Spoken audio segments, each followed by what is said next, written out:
apologize. In other words, So if you had $1 billion per minute. what could you have? And he's just agreed to invest $50 billion in the United States and 50,000 jobs. So that makes the SoftBank stake worth over $50 billion. Kemarin kita udah pernah bahas orang-orang dari Korea, Singapura, Amerika jangan ditanya. Nah, Jepang belum. Jadi sekarang kita bahas triliuner dari Jepang, tapi berdarah Korea. Triliuner yang punya SoftBank yang kata beberapa media adalah penjudi. Hello, gue Kinpra. Jangan lupa baca description, oke? Beberapa tahun lalu, SoftBank adalah perusahaan investasi yang bisa dibilang menggembarkan dunia, terutama dunia startup dengan dana investasinya yang besar banget. Lewat bisnis unitnya yaitu Vision Fund, SoftBank yang didiriin sama Masayoshi Son ini ternyata mau jadi bagian dari perubahan evolusi manusia dengan cara nge-support modal ke perusahaan-perusahaan startup teknologi. Uber, Oyo, Tokopedia, Grab, Efficiency, ByteDance, itu cuma beberapa dari sekian banyak startup yang ditanamin modal sama SoftBank lewat Vision Fund. Tapi sekarang persepsi dunia terhadap SoftBank terutama Masa udah nggak kayak dulu. Sekarang Masa lebih dilihat sebagai penjudi berkedok investor karena gaya investasinya yang berisiko tinggi dan dari sekian banyak investmentnya justru merugi. But his eyes was very strong eyes, strong shining eyes. I could tell from the way he talk, the way he look at, he has a charisma, he has a leadership. So his business model was wrong. Dia dikenal sebagai investor yang berinvestasi bukan berdasarkan laporan keuangan kayak Warren, Peter Lynch, Michael Burry, dan kawan-kawan. Bukan juga berdasarkan technical analysis kayak yang dilakuin banyak trader. Dia investasi justru karena sosok si foundernya. Contoh terkenal yang bikin dia dapat label tadi adalah pas dia invest di Alibaba. Waktu SoftBank invest, Alibaba belum ada apa-apanya. Laporan keuangan bisa dibilang belum ada. Bahkan menurut Masa, bisnis modelnya pun masih jelek. Tapi Masa ngeliat visinya Jack Ma waktu lagi presentasi. So that makes the SoftBank stake worth over $50 billion. So dia invest 20 juta USD dan di tahun 2014 waktu Alibaba IPO, nilai investmentnya udah jadi 50 miliar USD kalau menurut hitungannya Wall Street Journal. Dan ini dianggap sebagai salah satu investment paling legendaris. Tapi selain untung, ya udah pasti pernah rugi juga. Bahkan dia pernah megang status sebagai individu dengan kerugian terbesar sepanjang sejarah sebelum akhirnya diambil Elon Musk. Dotcom bubble terjadi di sekitar tahun 2000. Nah, sekitar setahun sebelum itu, net worth personal dia udah sempet tumbuh sekitar 10 miliar dolar per minggu. Kalau menurut pengakuan dia di sebuah interview. Market cap SoftBank saat itu juga sempat nyampe di 200 miliar US dollar dan at some point performance ini bikin dia lebih kaya dari Bill Gates. Tapi sebelum dia bisa bragging, net worth-nya udah keburu turun. Akhir Januari 2000, dotcom bubble mulai pecah dan saham-saham mulai berguguran. Sampai di beberapa bulan kemudian, stok SoftBank turun sekitar 90%. Market cap mereka tersisa cuma 2 miliaran dolar dari 200 billion dan SoftBank nyaris bangkrut. Secara personal, duit dia turun dari 70-an miliar dolar jadi 600 jutaan dolar, alias berkurang 60-an miliar. Kita nggak akan bisa rugi sebesar itu karena emang duitnya nggak sebajak itu. Tapi kok dia bisa ya sekaya itu di akhir 90-an?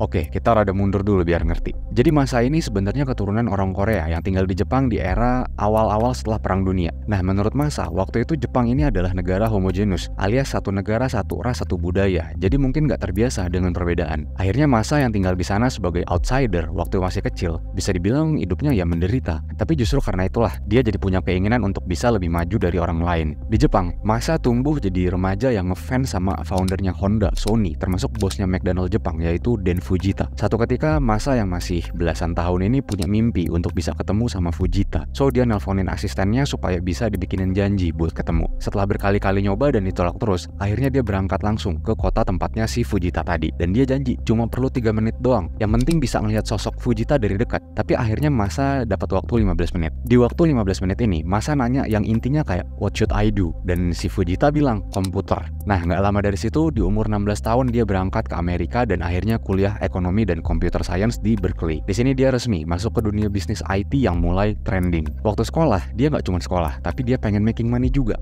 Dia mulai nanya ke temennya, kerjaan apa yang bayarannya 10.000 US dollar, tapi jam kerjanya cuma 5 menit doang sehari. Gila nggak tuh pertanyaannya? Dan temannya jawab, jualan narkoba. Artinya nggak ada. Tapi dari sini dia jadi kepikiran soal invention. Jadi setiap pagi dia set alarm selama 5 menit dan di 5 menit itu dia ngumpulin ide-ide baru. Dari sekian banyak ide yang dikumpulin, ada satu yang akhirnya jadi, yaitu Pocket Translator. Dia bikin semacam mesin penerjemah ukuran kecil yang akhirnya berhasil dijual ke Sharp seharga 1,7 juta US dollar. Nah, dari cerita barusan, intinya dari sekian banyak ide tuh paling cuma beberapa doang yang works. Kalau menurut mantan CEO-nya GoLive yang sekarang adalah founder Pinhome, katanya gini soal peluang keberhasilan. Karena statistically speaking, kecuali kamu mencoba 10 kali, ya kan? Kalau kamu mencoba 10 kali, 10% sukses, maka pasti 1 kali kamu sukses gitu kan. Odds are, atau kemungkinannya ada 9 kali kamu nyoba dan kamu nggak berhasil sama sekali gitu.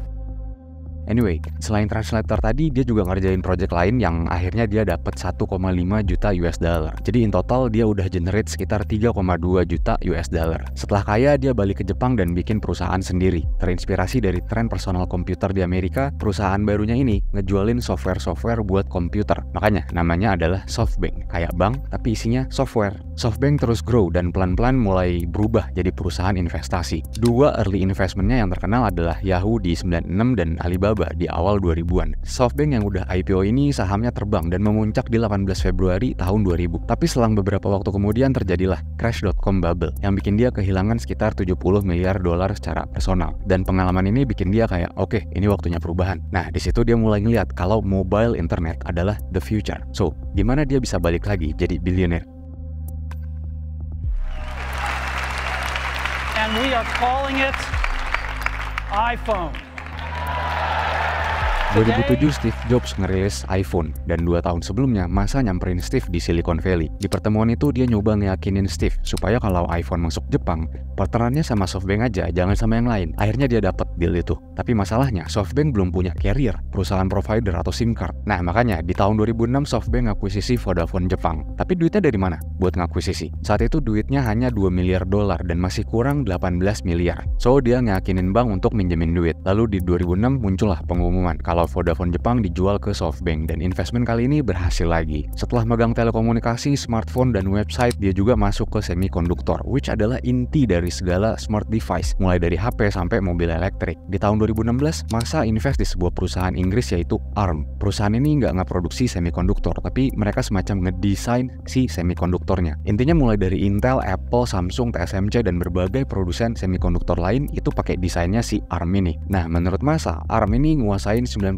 market share dan dia percaya kalau di masa depan perusahaan ini akan makin besar. That's why dia invest sebesar 32 miliar US dollar dan jadi salah satu akuisisi terbesar sepanjang sejarah perusahaan-perusahaan Eropa saat itu. Oke, sampai sini hopefully teman-teman mulai kebayang gimana sepak terjangnya Masa dan SoftBank dalam investasi di perusahaan teknologi. Jadi sekarang kita udah bisa ngebahas bisnis unitnya yaitu Vision Fund yang merupakan wujud dari visinya Masa untuk masa depan yang jauh lebih jauh dari perusahaan-perusahaan yang diinvest sebelum-sebelumnya tadi. We own ARM. We invest so many internet companies. Jadi Masa ini percaya sama sebuah konsep yang disebut dengan singularity. Bukan singularity sebelum ledakan Big Bang, tapi singularity di bidang teknologi. Masa ngedefinisiin singularity ini sebagai saat dimana teknologi udah melampaui kepintaran manusia. Dia percaya singularity ini adalah jalan supaya manusia bisa nggak menderita, decrease sadness, dunia nggak perang-perang lagi, perbedaan ras, agama, politik, dan lain-lain itu bukan barrier lagi. Nggak ada lagi orang-orang yang ngerasa sendiri. Penyakit-penyakit kritis jadi bisa disembuhin. Intinya nggak ada lagi yang namanya sorrow atau penderitaan dan kesedihan. So, visi besarnya lewat SoftBank adalah happiness for everyone. Dan cara nyampe ke sana adalah lewat apa yang dia sebut sebagai information revolution. Dia percaya kalau teknologi di masa depan tuh bisa lebih advance lagi dalam mengolah informasi, data, dan berbagai hal yang akhirnya akan bisa melahirkan tools canggih yang belum bisa kita bayangin sekarang. Dengan teknologi inovatif di masa depan, mungkin anak yang sekolah di Amerika yang mau ngobrol sama orang tuanya di Indonesia nggak perlu apapun lagi dan tinggal telepati misalnya. Atau kanker bisa diatasin dengan cepat dan mudah. Atau nggak ada lagi orang Afrika yang busung lapar karena teknologi udah bisa bikin makanan sehat tanpa memerlukan tanah subur misalnya. Atau ya gimana, nggak tahu, tergantung akan kayak gimana nanti revolusinya. Nah, tapi dengan konsep revolusi informasi inilah SoftBank dan Masa mau ngarahin masa depan ke happiness for everyone. Dan dia mau dalam 300 tahun ke depan visinya itu udah terjadi lewat information revolution tadi. Tapi biayanya mahal dan dia aware soal ini. Dia harus ngedukung perusahaan-perusahaan teknologi yang punya ide-ide inovatif dan berani buat ngeksekusi. Dan cara ngedukungnya adalah dengan capital atau modal. Tapi tantangannya juga berat karena perusahaan teknologi yang bisa lebih inovatif produk-produknya adalah ya yang levelnya startup, rintisan yang masih baru banget, yang masih bisa liar idenya. Foundernya pun masih gila dan idealis. Belum ada investor-investor yang ngitung-ngitung cash flow, profitability, ROI, dan lain-lain. Apalagi yang udah IPO, susah itu kalau mau inovasi. Karena yang namanya inovasi ya harusnya inovatif. Belum ada yang ngejalanin itu, belum ada sukses story-nya. Jadi resiko dan potensi ruginya itu tinggi banget, sehingga investor bakal ngelarang. Artinya kalau Masa ambil jalan ini, dia akan ngalamin banyak kerugian bagian dari banyak perusahaan-perusahaan gila yang dia invest. Dan berarti Masa jadi perlu modal besar supaya bisa nge-support lebih banyak perusahaan. Sehingga dari sekian banyak startup, walaupun banyak yang rugi, tapi hopefully akan ada beberapa yang berhasil ngasilin profit, dan yang paling penting bisa bikin dunia ke arah visinya dia. So di 2017 dia bikinlah Vision Fund dengan modal awal sebesar 100 miliar US dollar. Buat gambaran, di US total investment dari seluruh venture capital di sana tahun 2018 kecuali SoftBank adalah tengahnya SoftBank. And in 1 hour, you convinced him to invest $45 billion. No, it's not true. Okay? 45 minutes, $45 billion. Okay, sorry. Okay, I apologize. In other words, So, if you had had... $1 billion per minute.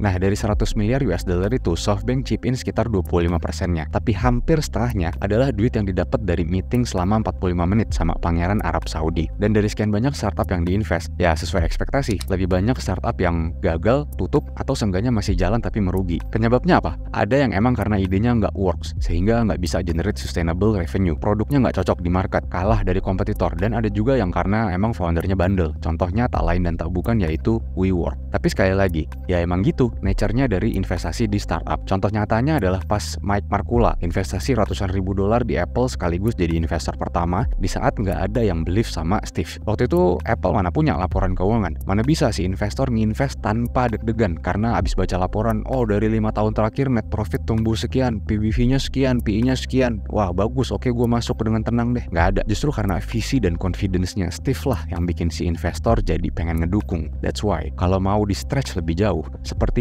istilah investor in general, bahkan venture capitalist, itu rasanya kurang tepat buat SoftBank dan Masa. Dengan habitnya dia yang berinvestasi ke ide, visi, ambisi dari si founder, which ini kayak venture capitalist pada umumnya, tapi dengan tujuan untuk bisa bikin dunia dengan kebahagiaan untuk semua orang. Maka SoftBank menurut Masa lebih tepat disebut sebagai vision capitalist.